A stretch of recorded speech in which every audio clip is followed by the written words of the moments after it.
تو بہاری رحمان نے اس نے کہا سچ ہوا تو لت ہوا تو ساندوے تو باندھوے تو کھیوے، یعنی تم ستو کو لاؤ گے، پھر اس میں پانی ڈالو گے، پھر اس کو گوندو گے، تب کہیں جا کے کھاؤ گے۔ کا جھگڑا ہے، درد ہے کھچڑی کھچڑی سیدھی سی چیز ہے، اس کو کھا لیں گے۔ تو اب یہ جو لہسن و پیاز کا جھگڑا ہے، یہ روز آپ اپنے گھر میں دیکھتے ہیں کہ نہیں؟ کہاں من و سلوا ہے کہ بیٹھے بیٹھے چیز تیار آ گئی اور آپ نے کھا لیا، اور کہاں پیاز، اور جائیے شاپنگ کیجیے، لائیے، اور اس کے بعد پیاز چھیلیے اور کاٹیے اور آنسو بہ رہا اور سارا تو کھانے پینے کا یہ انتظام ہوا۔ دوسری چیز جس کی ضرورت تھی، صحرا میں تھے، پانی کی ضرورت تھی۔ تو اللہ سبحانہ و تعالیٰ نے موسیٰ علیہ السلام کو کیا حکم دیا؟ فَقُلْنَا اضْرِبْ بِعَصَاكَ الْحَجَرَ، کہ پتھر پر تم لاٹھی مارو، اور پتھر پر جو لاٹھی ماری تو فَانْفَجَرَتْ مِنْهُ اثْنَتَا عَشْرَةَ عَيْنًا، اس سے 12 چشمے پھوٹ پڑے۔ اور 12 اس لیے کہ یعقوب علیہ السلام کے جو 12 اولاد سے، ان سے 12 خاندان تھے، اور اس خاندان میں سے ہر ایک کا الگ الگ چشمہ ہو گیا، تاکہ آپس میں کوئی جھگڑا نہ ہو کہ یہ پانی کس کا۔ اور اب جو جائیے گا تو وہ چشمے کا کوئی اثر آثار کچھ نظر نہیں آئے گا۔ اور کس چیز کی ضرورت تھی؟ گرمی لگ رہی ہے آپ کو؟ ایک اے سی کی ضرورت تھی یار، جو آج مائکرو فون کام کرتا ہے، اے سی کام کرتا ہے۔ وَأَنزَلْنَا عَلَيْهِمُ الْغَمَامَ، اللہ سبحانہ وتعالیٰ نے ان کے لیے کیا کیا؟ بادل لا دیا، اور وہ بادل کی وجہ سے اس صحرا میں رہ رہے تھے، مگر ان کو ایک کو بھی ہیٹ اسٹروک لو نہیں لگی۔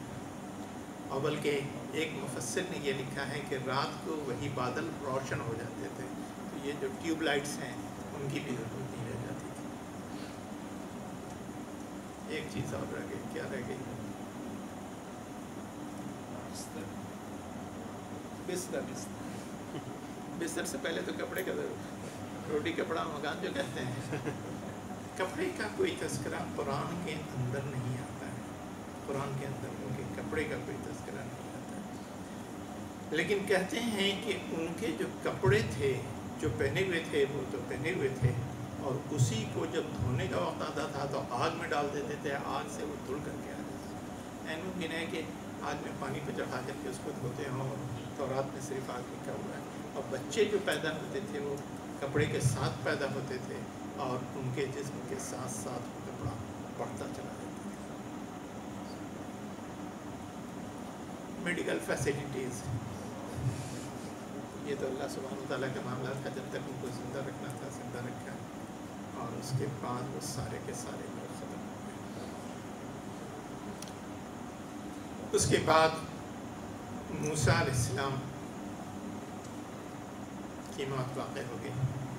قرآن میں اس کا تذکرہ نہیں ہے، لیکن بخاری کی روایت میں ملتا ہے کہ اللہ سبحانہ وتعالیٰ نے موسیٰ علیہ السلام کے پاس ملک الموت کو بھیجا، اور وہ بیچارے نے قریب پہنچ کے کہا کہ میں ملک الموت ہوں، آپ اللہ سبحانہ وتعالیٰ کے پاس واپس چلیں۔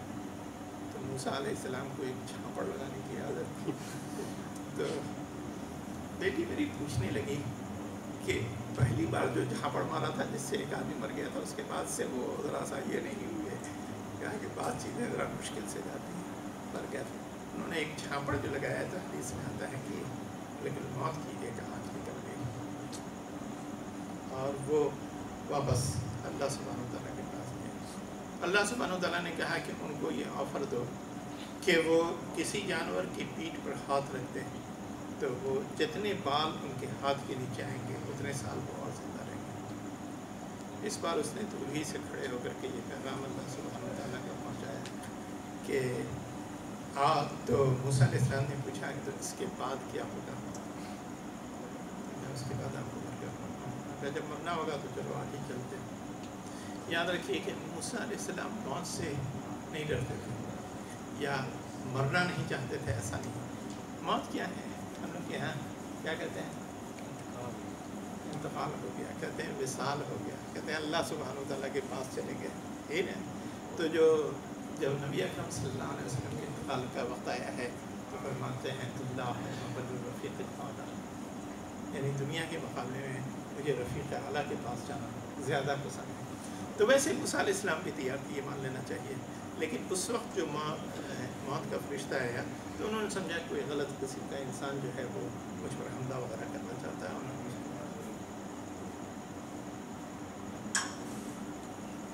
تو موسیٰ علیہ السلام جو ہے وہ جا کر کے ایک غار میں جا کر کے لیٹ گئے.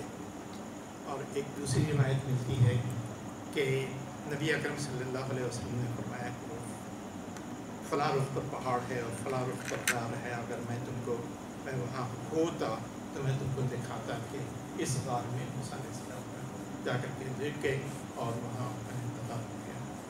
اور وہیں وہ ان کے جسم ہے، انبیاء کے جسم کو زمین نہیں کرتی. مگر اب جو صورتحال ہے اس میں بیت المقدس کے پاس تقریباً 12 یا 17 کلومیٹر لکھا، مجھے صحیح نہیں یاد ہے، ایک قریہ ہے چھوٹا سا جس کا نام ہے نبی موسیٰ، اور وہاں پر ان کی ایک قبر بنی ہوئی ہے. اس پر چادر بدل جیسے چڑھائی جاتی ہے ایسی چڑھائی جاتی ہے وغیرہ وغیرہ، اور سمجھا جاتا ہے کہ یہ موسیٰ علیہ السلام کی قبر ہے. اس کو اگر آپ پڑھیے گا ان کے تذکرے میں مفتی عثمانی کے، انہوں نے اس کا تذکرہ کیا ہے. انبیاء کی قبریں ایگزیکٹلی کہاں پر ہیں یہ کسی بھی نبی کے بارے میں بالکل صحیح بات نہیں ملتی. اور یہ جو موسیٰ علیہ السلام کی قبر ہے یہ صحیح حدیث کے خلاف ہے. اتنی سی بات کرتے ہیں. موسیٰ علیہ السلام کے دنیا سے گزرنے، ہارون علیہ السلام کا انتقال موسیٰ علیہ السلام سے پہلے ہوا، اور موسیٰ علیہ السلام کے مرنے کے بعد جب وہ 40 سال جو ان کو قید ہوا تھا بنی اسرائیل کو، وہ جب 40 سال پورے ہو گئے تو یوشع بن نون، جن کا تذکرہ ہم آگے کریں گے، یوشع بن نون علیہ السلام جو نبی ہوئے، ان کی قیادت میں فلسطین پر حملہ کیا اور وہ لوگ فلسطین میں فاتح کی حیثیت سے داخل ہوئے. یہ موسیٰ علیہ السلام کی ایک کہانی کا دوسرا حصہ. پہلا حصہ فرعون کے غدقابی پر ہوا ختم، اور دوسرا حصہ موسیٰ علیہ السلام کی وفات پر ختم ہوتا ہے. اس کے بعد قرآن میں بنی اسرائیل کا بڑی کثرت کے ساتھ تذکرہ ہے، اور بنی اسرائیل میں جو دوسرے انبیاء آئے ان کا تذکرہ ہے، اور آخر میں جا کر کے عیسیٰ علیہ السلام کا تذکرہ ہے. اور اس کے بعد بھی بنی اسرائیل کے پرابلمس کا تذکرہ آتا رہتا ہے، یہاں تک کہ رسول اللہ صلی اللہ علیہ وسلم کے زمانے تک میں بنی اسرائیل کا تذکرہ آتا رہتا ہے. میرا جو کام تھا وہ صرف یہ تھا کہ عشرہ محرم میں آپ کے سامنے موسیٰ علیہ السلام کی کہانی بیان کر دوں کہ ان کے بارے میں جو ہے یہ کی جاتی ہے. اگلے 3 ہفتوں میں موسیٰ علیہ السلام کی کہانی میں 3 کہانیاں اور ملتی ہیں جن کا تذکرہ میں نے نہیں کیا. وہ 3 کہانیاں انشاءاللہ ایک ایک کر کے بیان کروں گا. ایک کہانی تو قارون کی ہے، اور ایک خضر علیہ السلام کا واقعہ ہے، اور ایک گائے کو ذبح کرنے کا واقعہ ہے. یہ 3 واقعات ہیں جو ہیں موسیٰ علیہ السلام کی زندگی کے واقعات، لیکن یہ جو کہانی جس طریقے سے بیان ہو رہی تھی اس میں یہ واقعات نہیں آئے. تو میں انشاءاللہ صرف یہ بیان کر دوں گا، اور باقی بنی اسرائیل کی پوری کہانی بیان کرنے کے لیے کئی سال چاہیے جو اب میرے پاس شاید نہیں ہو. اللہ ہمیں اور آپ کو نیک ہدایت دے اور نیک توفیق دے، اور اللہ سبحانہ و تعالیٰ جب تک دنیا میں زندہ رکھے اسلام کو زندہ رکھے، اور جب دنیا سے اٹھائے تو ایمان کا ساتھ اٹھائے، اور اللہ سبحانہ و تعالیٰ ہمیں ہر گناہ سے بچائے رکھے. اے اللہ مسلمانوں کی نصرت فرما اور ان کی تائید فرما اور ان کو سربلند فرما. آخر دعوانا الحمدللہ. مائک کا جو آج پرابلم رہا ہے اس کے